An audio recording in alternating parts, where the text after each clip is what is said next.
Buongiorno e buona domenica, oggi è l'8 marzo 2026. Il sole sorge alle 6:31 e tramonta alle 18:12, la luna si leva alle 23:16 e cala alle 8:55. Il santo del giorno è San Giovanni di Dio.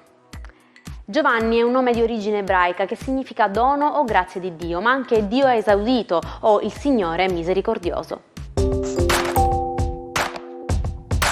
Oggi è la giornata internazionale della donna, una ricorrenza fondamentale che celebra i traguardi economici, politici e sociali raggiunti dalle donne, ricordando al contempo le discriminazioni e le violenze, di cui purtroppo sono ancora oggetto in molte parti del mondo. La scelta dell'8 marzo rimane a storiche lotte operaie nel primo Novecento, diventando nel tempo il simbolo della determinazione femminile.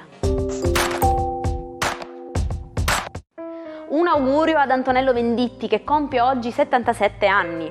Pilastro della scuola romana dei cantautori, Venditti ha saputo tradurre in musica i sentimenti di intere generazioni, da Grazie Roma fino ad Immortale Notte prima degli esami, la colonna sonora di ogni studente italiano. Auguri anche a Bianca Zei che soffia oggi 39 candeline. Cantante dalla voce graffiante e intensa, ha partecipato con successo al Festival di Sanremo e a diverse esperienze televisive, restando una delle interpreti più seguite della musica pop italiana contemporanea. L'8 marzo 1817 nasceva ufficialmente la Borsa di New York, nota in tutto il mondo come Wall Street. Questa istituzione è diventata il centro nevralgico della finanza globale ed il simbolo del potere economico degli Stati Uniti, influenzando da oltre 2 secoli i mercati di tutto il pianeta. Fare i conti senza l'oste.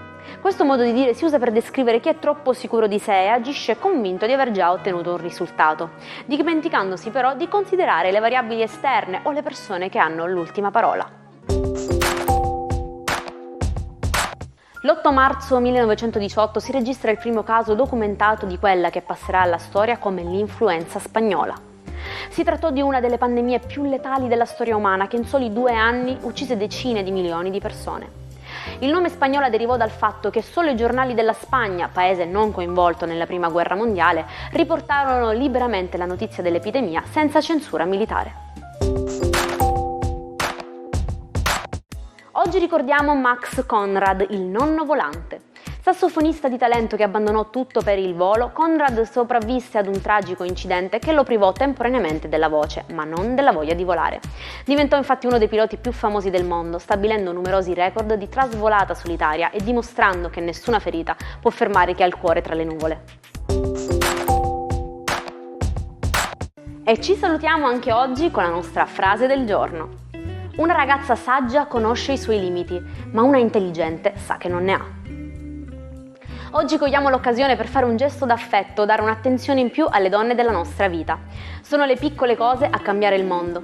Io vi ringrazio per essere stati anche oggi con noi, vi aspetto domani e vi auguro una buona giornata. Un saluto dalla vostra Jaire.